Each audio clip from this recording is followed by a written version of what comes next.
देखिए green TV YouTube पर भी, बस सब्सक्राइब करें और बेल आइकन दबाएं। नमस्कार दोस्तों, स्वागत है आप सभी का किसान बुलेटिन में और मैं हूं आपके साथ पारुल यादव। आज के किसान बुलेटिन की बड़ी हेडलाइंस पर एक नजर डालेंगे, लेकिन उससे पहले एक नजर डालते हैं हमारी आज की खास ग्रीन टिप पर।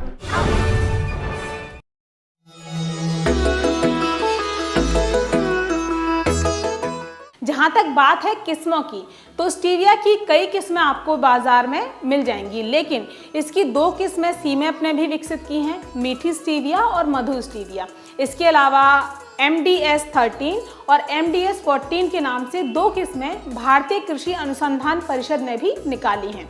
बस ये ध्यान रहे कि पौध आप विश्वसनीय जगह से, विश्वसनीय नर्सरी से ही खरीदें, ताकि आपको स्वस्थ पौधा प्राप्त हो सके।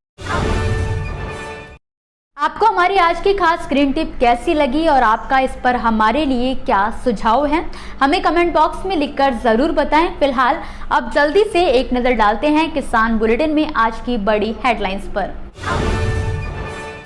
नागपुर के बाद लोकप्रिय होंगे छिंदवाड़ा के संतरे, QR स्कैन कर मिलेगी सारी जानकारी। कपास की खेती करने वालों को मिलेगी 8 घंटे बिजली। PSPCL ने जारी किया शेड्यूल। सहकारिता विभाग लगाएगा 10 दिवसीय मसाला मेला, किसानों को मिलेगा लाभ।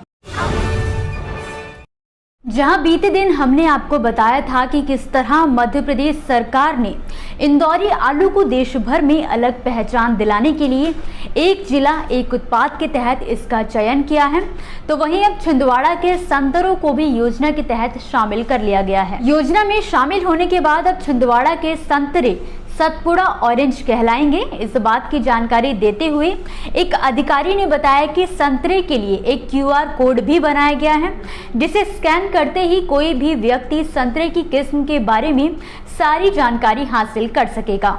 इसके अलावा अधिकारी ने यहाँ ये भी बताया कि बहुत कम लोग इस बारे में जानते हैं कि नागपुर में संतरे का एक बड़ा हिस्सा छिंदवाड़ा जिले से आता है और नागपुर को ऑरेंज सिटी का टैग दिलवाने में छिंदवाड़ा ने अपना अहम योगदान निभाया है, जिसके चलते सरकार द्वारा छिंदवाड़ा के संतरों को एक नई पहचान दिलाने की कोशिश की जा रही है। अब बात करते हैं इस संतरे की खासियत की। छिंदवाड़ा में उगाए जाने वाले संतरे का छिलका पतला होता है और ये मीठे व रसीले होते हैं। इन्हीं विशिष्ट गुणों के कारण किसान सीधे बहुराष्ट्रीय कंपनियों को फल बेच रहे हैं, जिनसे उन्हें बहुत फायदा मिल रहा है। जाहिर है कि भारत में बड़े पैमाने पर संतरे की खेती की जाती है, मगर इसमें कुल उत्पादन का 80% हिस्सा केवल महाराष्ट्र का माना जाता है। देश के ज्यादातर राज्यों में रबी सीजन लगभग खत्म हो चुका है और अधिकतर किसान खरीफ फसलों की तैयारियों में भी जुट गए हैं। इस बीच Punjab state power corporation limited ने बिजली के कृषि उपभोग के लिए नया शेड्यूल जारी कर दिया है। इस शेड्यूल के तहत अब पंजाब में कपास की खेती करने वाले किसानों को 8 घंटे बिजली मिलेगी। आपको बता दें कि 19 अप्रैल को PSPCL ने कृषि उपभोक्ताओं को बिजली की आपूर्ति के लिए शेड्यूल जारी किया है, जहां कपास किसानों को इसके तहत 8 घंटे बिजली दी जाएगी, तो वहीं गन्ना, लीची, सूरजमुखी समेत तमाम बागवानी फसलों के लिए केवल 6 घंटे बिजली देने का प्रावधान किया गया है, जबकि बाकी बची फसलों के लिए PSPCL द्वारा किसानों को वैकल्पिक समय में हर दिन 4 से 8 घंटे बिजली की आपूर्ति की जाएगी। जानकारी के लिए आपको बता दें कि पंजाब के किसान लगातार बीते काफी वक्त से बिजली विभाग से सिंचाई के लिए बिजली आपूर्ति की मांग कर रहे थे, जिनमें मुख्य तौर पर कपास बेल्ट के सबसे ज्यादा किसान शामिल थे। वहीं पशुओं के हरे चारे के लिए अन्य फसल लगाने वाले किसान भी नलकूप चालू करने के लिए बिजली की आपूर्ति की मांग कर रहे थे। दरअसल PSPCL ने रबी सीजन में तेजी से लगती फसलों में आग को देखते हुए बिजली की आपूर्ति बंद की हुई थी, ताकि शॉर्ट सर्किट की घटनाओं को रोका जा सके। मगर इसकी वजह से किसानों के सामने कपास की सिंचाई व पशु चारा की खेती में समस्याएं खड़ी हो रही, जिसकी वजह से PSPCL ने बिजली आपूर्ति के लिए नया शेड्यूल जारी किया है।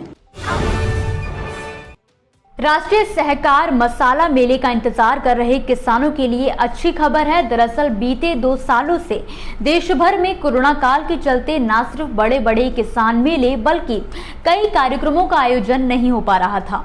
इन्हीं में राष्ट्रीय सहकार मसाला मेला भी शामिल है, मगर कोरोना के मामलों में अब कमी आने के चलते इस बार इस मेले का आयोजन किया जा रहा है।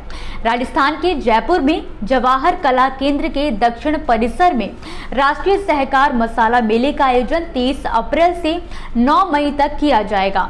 इस 10 दिवसीय मेले के बारे में जानकारी देते हुए सहकारिता रजिस्ट्रार मुक्तानंद अग्रवाल ने कहा है कि सहकारिता क्षेत्र में राजस्थान देश का एकमात्र ऐसा राज्य है जो जयपुर वासियों को शुद्ध मसाला उपलब्ध कराने की पहल करते हुए कई सालों से सहकार मसाला मेले का आयोजन कर रहा है, जिसका लाभ देश भर के किसानों को मिल रहा है। उन्होंने बताया कि आज के वक्त में इस मेले को राष्ट्रीय स्तर पर पहचान मिल चुकी है।